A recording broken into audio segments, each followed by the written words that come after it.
I Won Practice Here podcast. we go. Episode 2. We're back. Jordan's back from.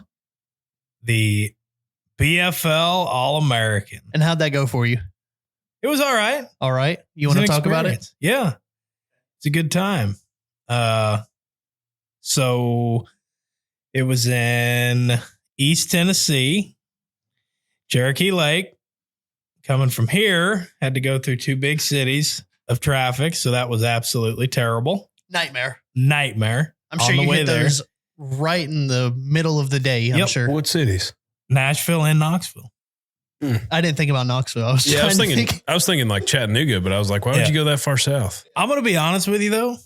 Knoxville was very calmed down traffic wise compared to Nashville. I'll play the good and bad side of this. I've only been through Knoxville maybe 2 or 3 times in my life, and traffic has never been too bad. No.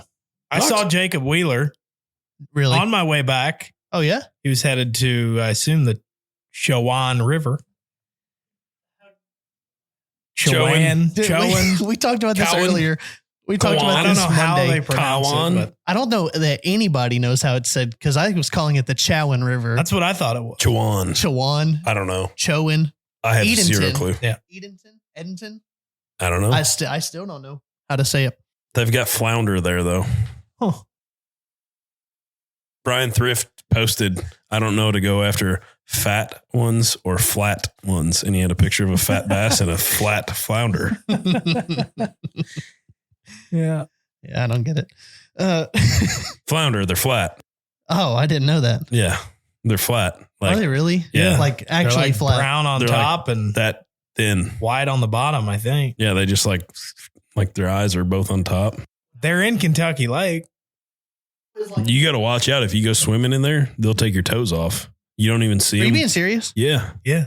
Like they'll just be sitting there on the bottom and like they blend in so well with the bottom. You can step on them and they'll just.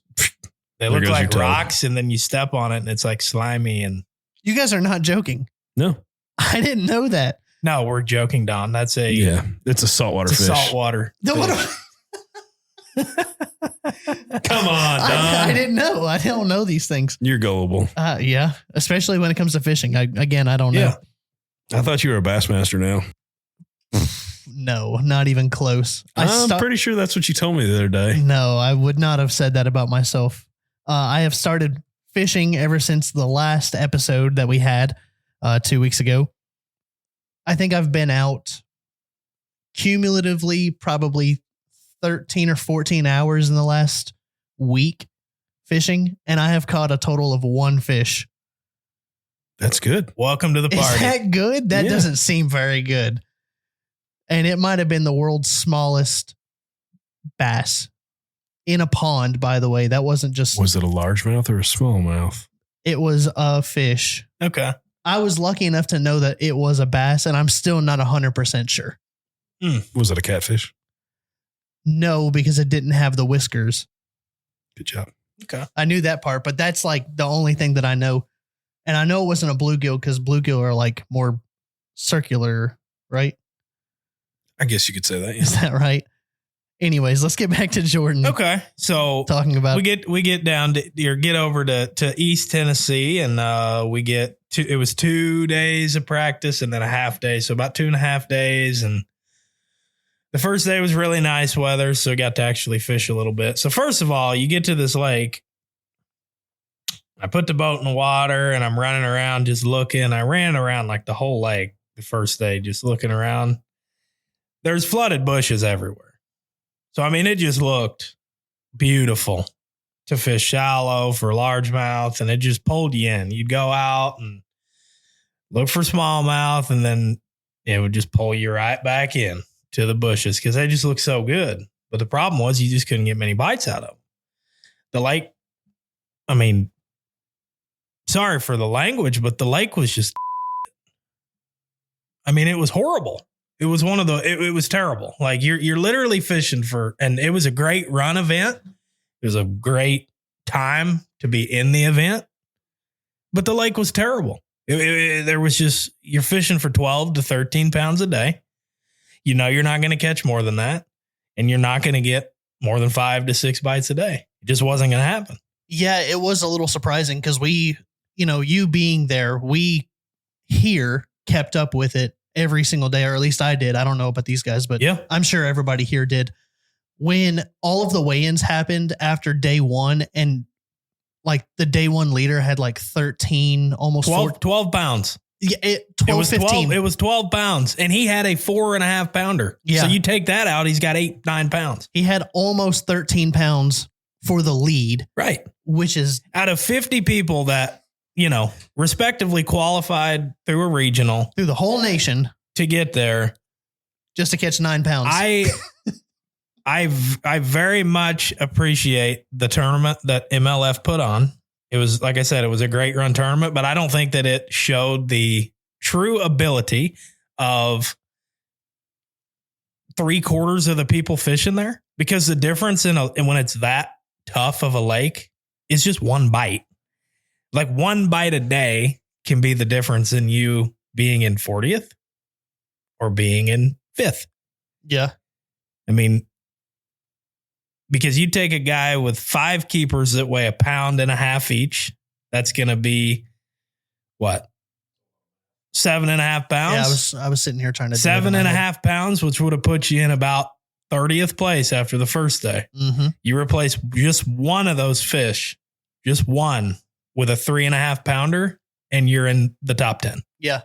So that's what I'm saying. It was like, everything was perfect, man. They gave us breakfast, lunch, ice, had a meal at the meeting. They ran it well. The parking was good. Everything was great.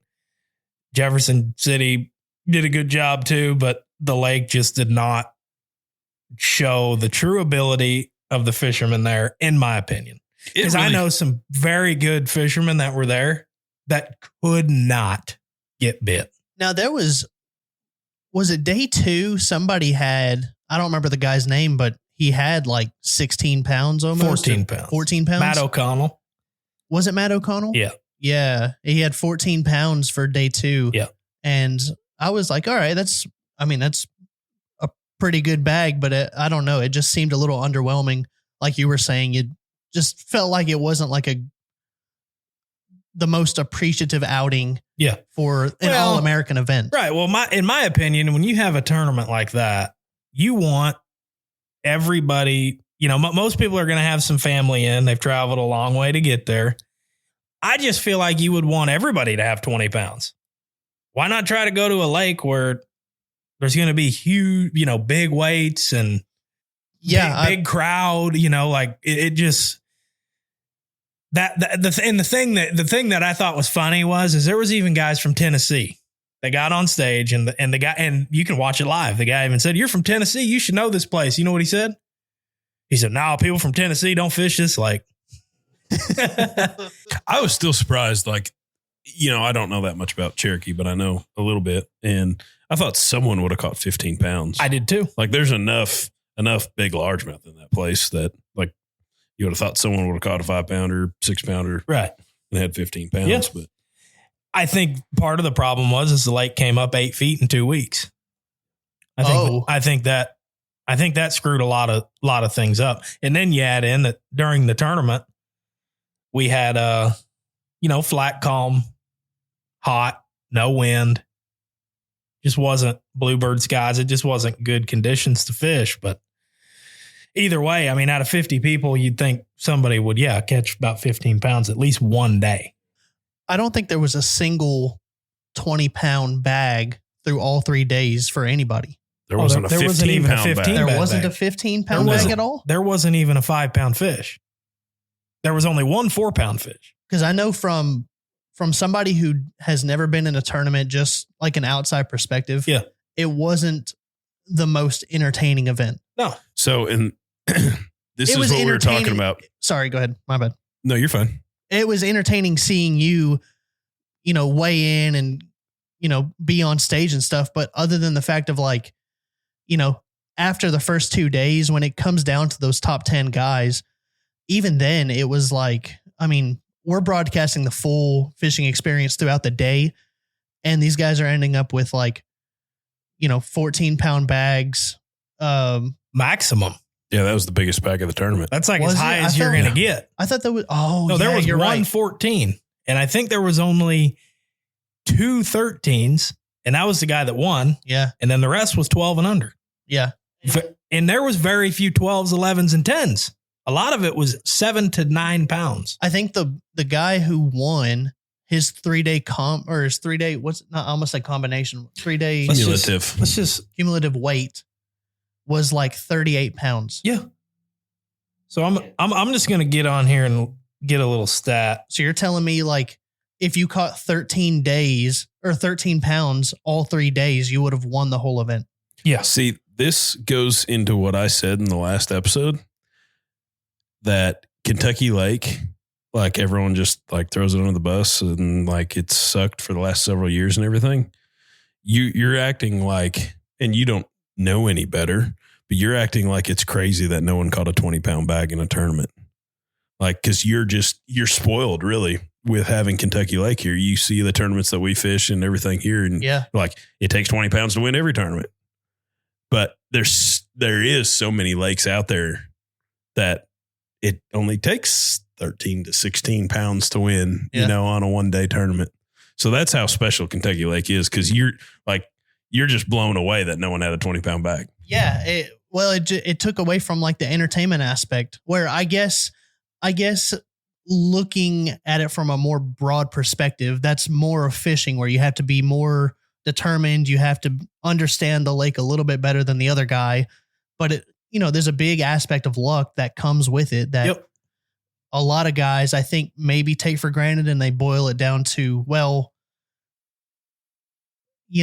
like it's just pure skill or knowing the spots before anybody else and getting there first. But I mean, a lot of it is like there's a gambling aspect. Oh, yeah. Where you have to be lucky. Even if you know the spots, are you fishing it correctly? Are you even doing what the lake is wanting you to do? And you guys would know that more than me. That's just what it seems like to me. Bass fishing tournaments is just gambling that's not frowned upon. Yeah. Like Major League Fishing, BASS, they're the same as like Harris Casinos. Yeah. World Series of Poker. Yeah. Like it really is. It's just gambling. That's all it is. Yeah. You're buying in for money, hoping you make more money at the end of the week. I mean, it's the same thing as going and sitting and pulling a lever on a slot machine. Yep. Mm-hmm. I do have a funny story from Cherokee, though. Let's hear it. After the second day of practice, I decided to change ramps midday. I put in at this ramp that was kind of not in the most populated area, I'd say. Very nice boat ramp, though. So I'm thinking, this seems safe, okay. So I put the boat in, and it gets dark there at about 9:15. Well, I get back to the ramp. We had to be off the water at 9:15, I think it was, and walk up to my truck. I was the only one at the boat ramp. Right. Fishing boat in the tournament. There was only 50 boats. So, my truck won't start. So I go back to the boat. I get my phone, and it has no phone service. At the ramp. Yeah, at the ramp.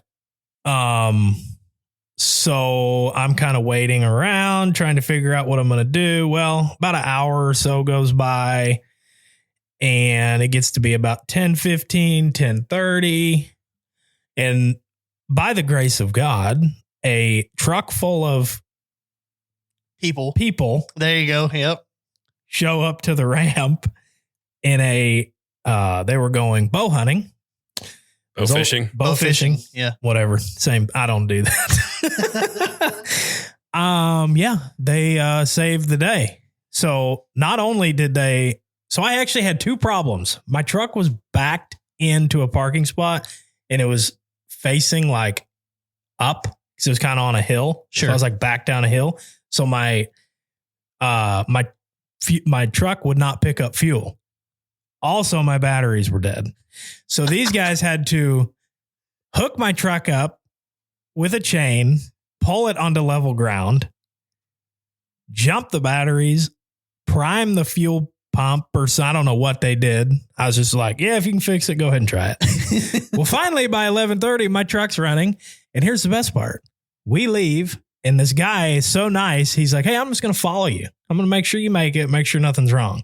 So where were you going? Were you going back to the hotel? I was going back to the house. Okay. But I was stopping at a gas station. I was going to fill up, get a drink, whatever. Sure. We're on the way there where I kind of blow through a stop sign. I'm like, yeah, we're out in the middle of nowhere. I mean, did you kind of blow through a stop sign? No, I mean, I like halfway stopped, but you know what I mean? It just rolled through it a little bit. You did the southern stop where Pretty you much. just roll a little. Well, I did it, so he followed me. Well, before I can do anything, I look in my rearview mirror and he's pulled over. And I'm like, this guy just spent 2 hours helping me, and now he's about to get a ticket. So at that point, I had phone service, and I had my father-in-law, and I said, you need to come. I was close to the house. I was like, drive down here and try to get this cop to not give him a ticket, please. And then, I ended up calling the guy, and I was like, hey, man, if they gave you a ticket, just let me know, and I'll pay it. And he's like, no, they didn't give me one. They let him off. Dude, that is so unfortunate. Yeah, it's like all these, and none of that even happens if my batteries aren't dead. Yeah. But now you got a story about it. And now I've got a story about it. Do you want to give the guy a shout out if you got his name? I do not remember his name off the top of my head. No, I don't. But if you're listening to this and you are from Cherokee Lake area and you were bow fishing on, what would that have been? Wednesday night of last week, thank you.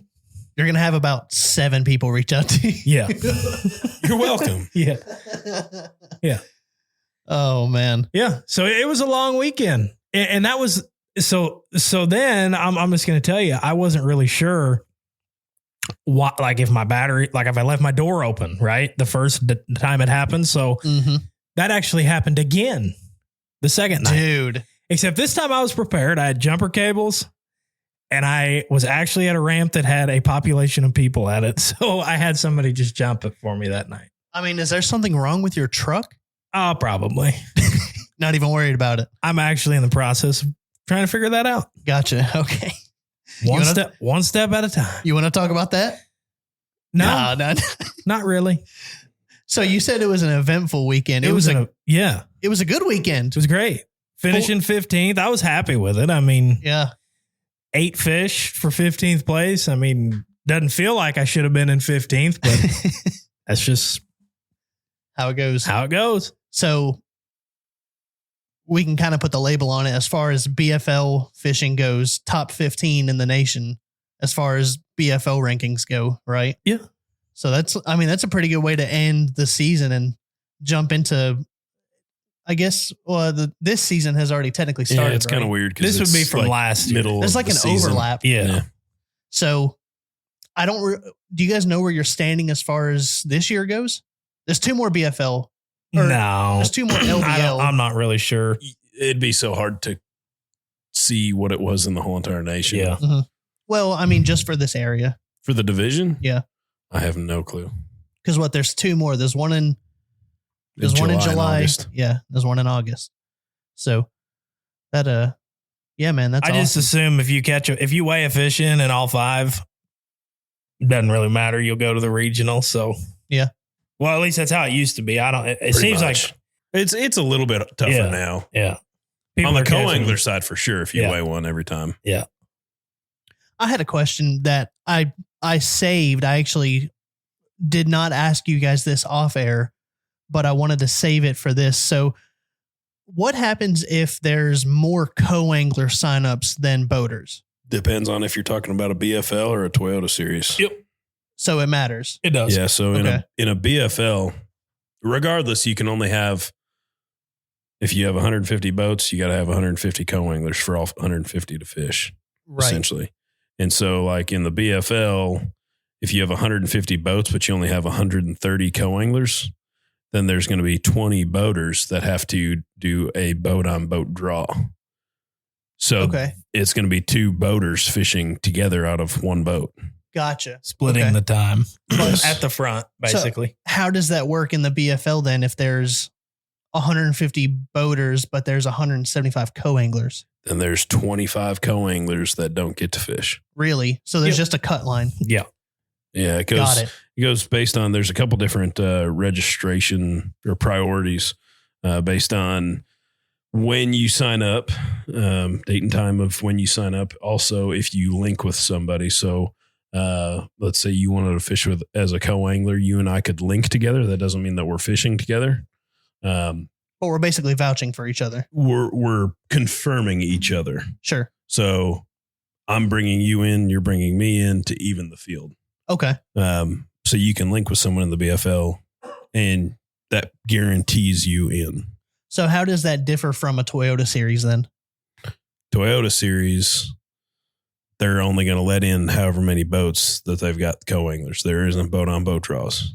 So if there's 150 boats and 175 co-anglers, there's 25 co-anglers not fishing. If there's 150 boats and there's only 130 co-anglers, then there's 20 boaters that aren't going to fish. Got it. So it's whatever the cut line is for either side. Yep.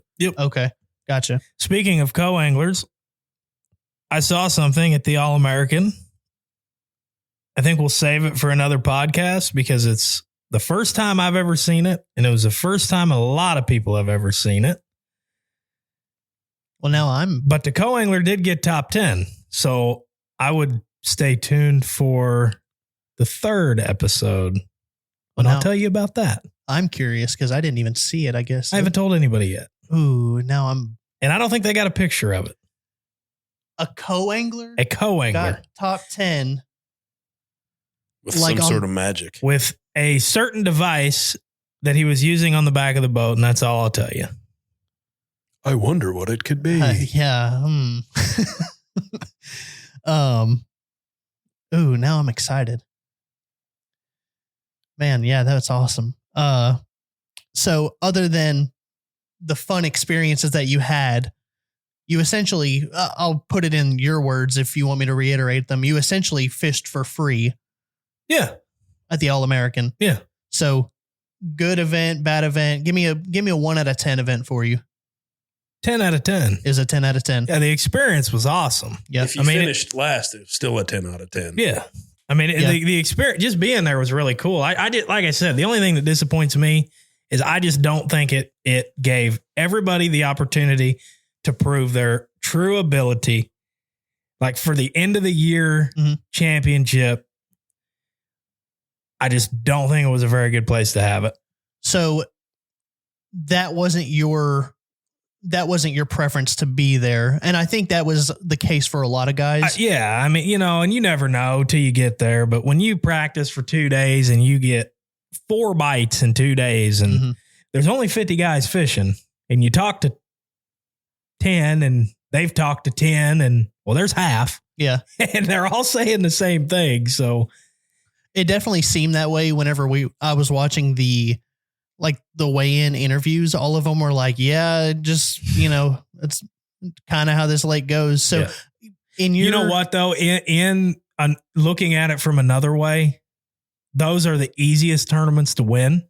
Yeah, they really are. So you kind of have to look at it from multiple ways. I mean, it's hard to win, but it's also easier to win because everybody's struggling. So I would much rather it take 12 pounds a day to win than 25 pounds a day. Yeah. Sure. I guess just from a fishing aspect, it would have been more fun to be on, Well, from a logistical standpoint, like on those where it's going to take 10 pounds to be in the top 10, you just have to catch 5 fish, right? And just to be there, kind of, sort of, like you're not relying on getting a super heavy bag. Whereas like we're talking about Kentucky Lake where you need to have 20 pounds to be considered for the final round. There's a lot of things that go into it, Don. And the one thing you have to think about too is let's just take 2 days of fishing on Cherokee and say, if you catch 10 pounds, you are in it. Right. But if you catch 7 pounds or 6, you're not. But if you're on Kentucky Lake and you take those numbers and say you catch 20 pounds, you're in it. Yeah. But also if you only catch 13 pounds, you're still in it. Because you can catch 20, 30 pounds on Kentucky Lake. There's no coming back on a lake like that. No. Is the problem. And that's what makes it tough.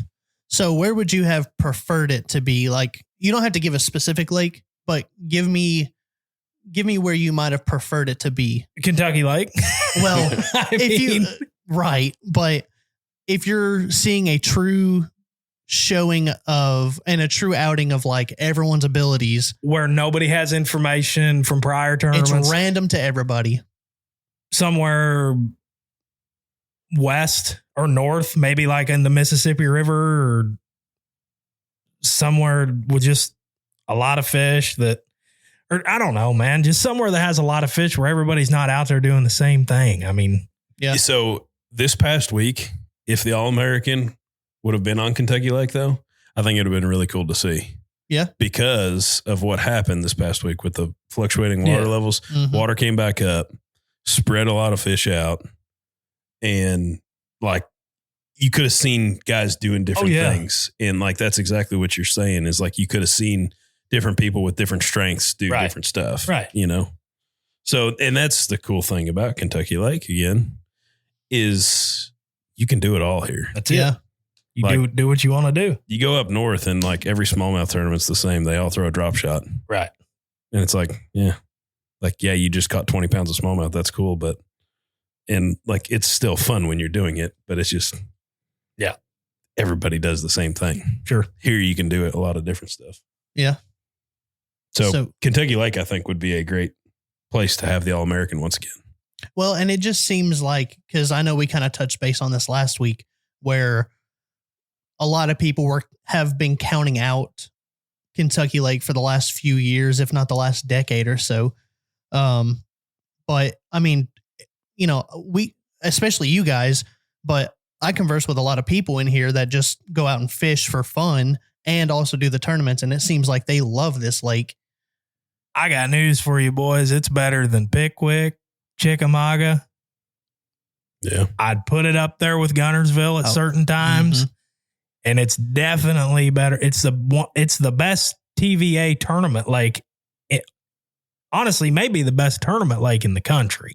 100%. Really? Yeah. I mean, because it's 100 miles long. You can fit, if you run to New Johnsonville, you're 60. That's the halfway point. Right. I mean, it's just unlimited. Yeah. Run down to. And that's just one lake. You can go through the canal and do it again on another lake. Right. I mean, you can run down to not Martin, but where's that in Tennessee? Like right at the Tennessee line. Paris. Yeah. You can run down all the way to Paris and fish that. Where he's talking about New Johnsonville is another, 20 miles? 25 miles past that. Yeah.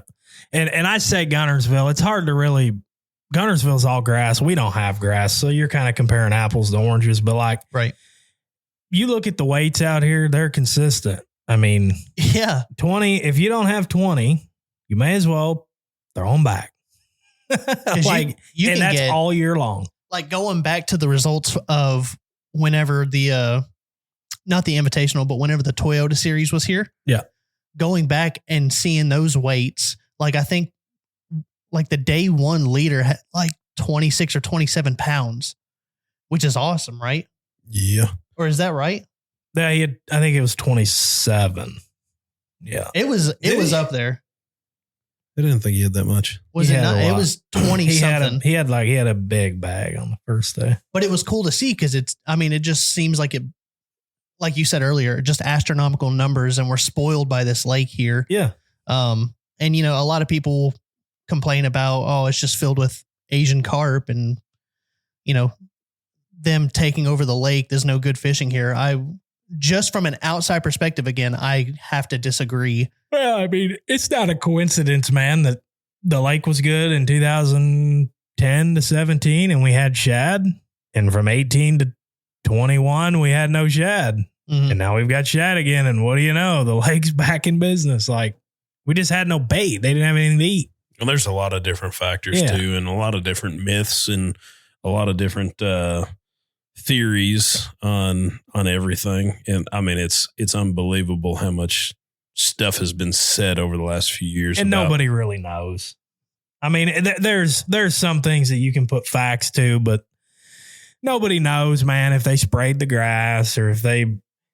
I mean, I got somebody that says, he says he swears they put carp in the lake, and I'm like, no, yeah, I don't think so. Like, well, there's the rumors of helicopters flying at night over top of the grass mats, dropping pellets in the grass mats to kill the grass. And the carp have been in here. Ryan and I went out when I first got to Murray. It was like 2016 or 17. There was carp everywhere. You just didn't pay attention to them because there was fish to catch. There's been carp for a long time here. I mean, I remember in college, you go over there on Barkley. This is before anyone started talking about carp, and you can go back in some of them creeks and stuff. You idle back there, and they just start jumping everywhere. And that was, like I said, way before anyone started talking about them. I mean, they've been in here a long, long time. Yeah, but so we'll kind of give you a teaser here. We are going to have a guest coming up soon in an episode here in the next couple of weeks. We're going to get Adam Martin in here from Kentucky Fish and Wildlife to kind of go over some of the findings that they have and kind of debunk several of the myths that there are out there. When I was talking to him about coming on the show, I was like, we just want to talk about, Asian carp. And, I said, all of our customers find out that we're from Kentucky Lake and they say, oh, well, how's the Asian carp? And he said, yeah, I get that a lot too. and like, we don't even pay attention to the carp anymore. Nope. Like it isn't that big of a deal, but when out of towners ask, I say, they're terrible. You don't want to come here. Yeah. It's like selfishly, you don't want anyone to come here. Yeah. Like keep thinking about the carp, and then they see the results and they're like, that guy lied to me.